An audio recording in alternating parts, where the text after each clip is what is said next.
Home is a sacred place for many of us. Behind the walls of our homes, we make memories, we face life's trials, we build relationships, find rest, live and grow older, learn new skills, and mentor the next generation.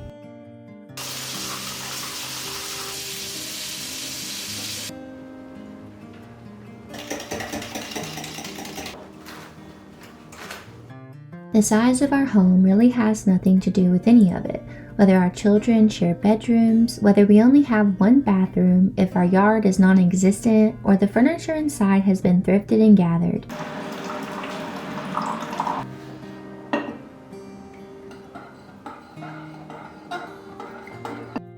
Throughout my life, I have lived in many different houses, and what I think about now and what I remember the most is the memories that we created in those houses. The smiles, the laughs, and family traditions we carried on through every door, through every window and wall. And what I now realize is that wherever we were, that's where the home could be found.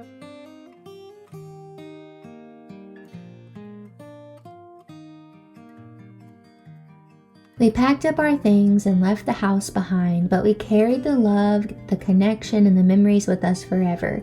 In society today, we often tie our homes to our successes or use them as a representation of where we are in life.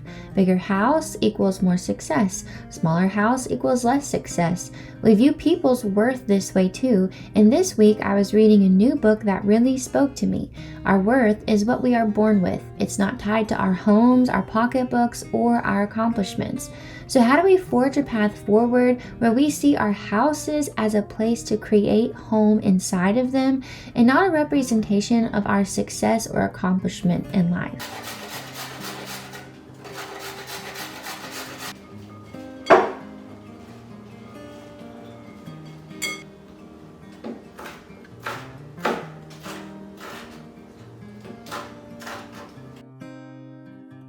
As some of you may already know, we don't live in a very big house.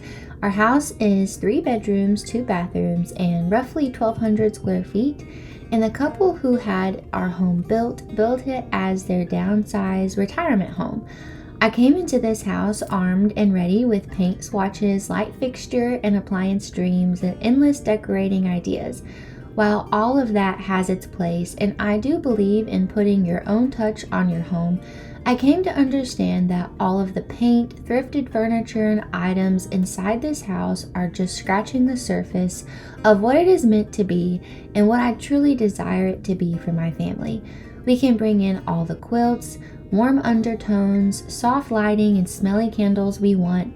And believe me, I am a big lover of all things cozy, but if at the end of the day I don't see my house as a safe, loving, nurturing, and caring environment for my family, I'm not seeing its true worth and value.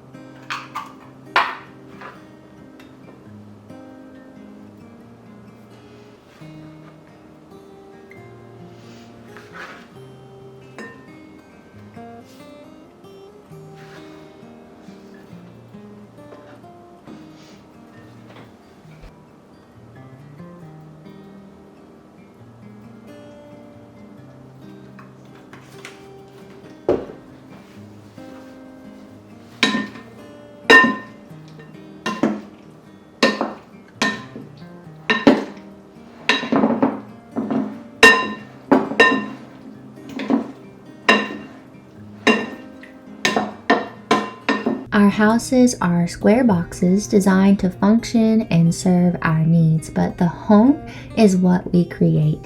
And you can create that warm and inviting space if you live in a tiny shed, a single wide trailer, or a mansion on a hill. In the last few months, my family had been requesting some more homemade peach jam. It's something I've done a few different times and they've just really come to love peach jam. We had run completely out and I saw an opportunity to buy a big box of peaches, and so I did, and then I made a ton of homemade jam.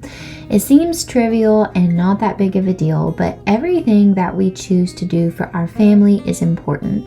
Making them their favorite meal, caring for them when they are down and out, sick or hurting, being thoughtful with our words and our actions, it all matters. And spreading some peach jam on a fresh slice of homemade bread feels like home to my family. It's not the house, it's not the items inside of it, it's not the way that I've added lamps and lit a smell good candle. It's the day-to-day living, the slow and simple moments spent together, the acts of giving and serving one another. That's what lays each and every brick of home.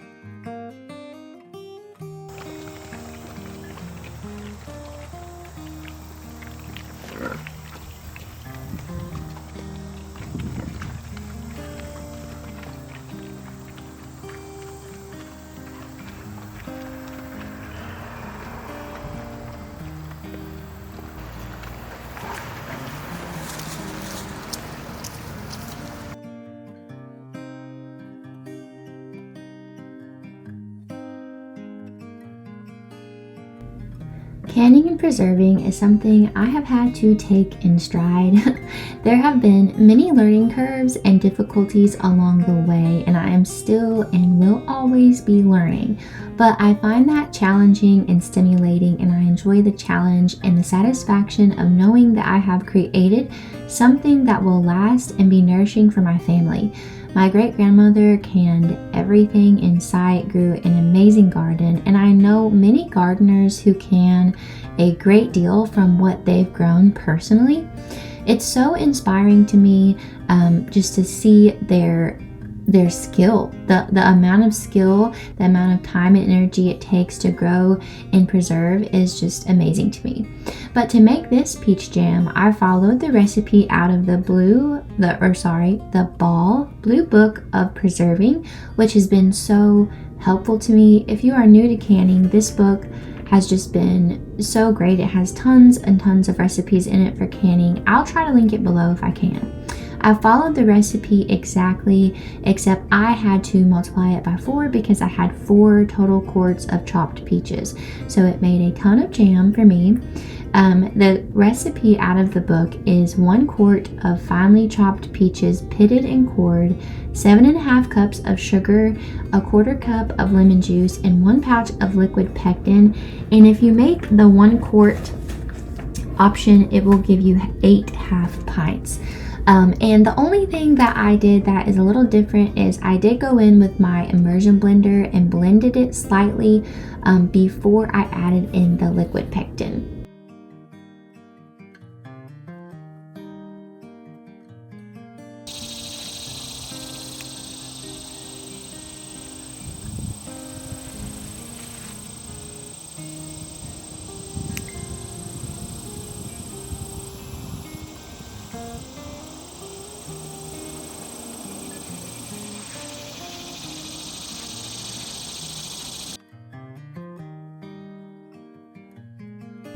I have managed to see less house, more home in a positive light because of one simple word: gratitude. I'm sure I've mentioned this before, but when I sit and appreciate the roof over my head, the warm bed I crawl into every night, and the family that surrounds me, the size of the house doesn't matter. I've learned to be content with where we are in life right now, with hope and excitement for the future, but gratefulness for how far we've come. My peace isn't anchored in what the world has to offer, but in only one: Jesus. With Jesus in my heart, my gratitude overflows. I want my home to be an extension of that. It's not perfect, and there are days when I start to get disgruntled with lack of space, but then I remind myself that if I'm running short on space, that's a me problem, and I need to evaluate how much stuff I'm bringing in.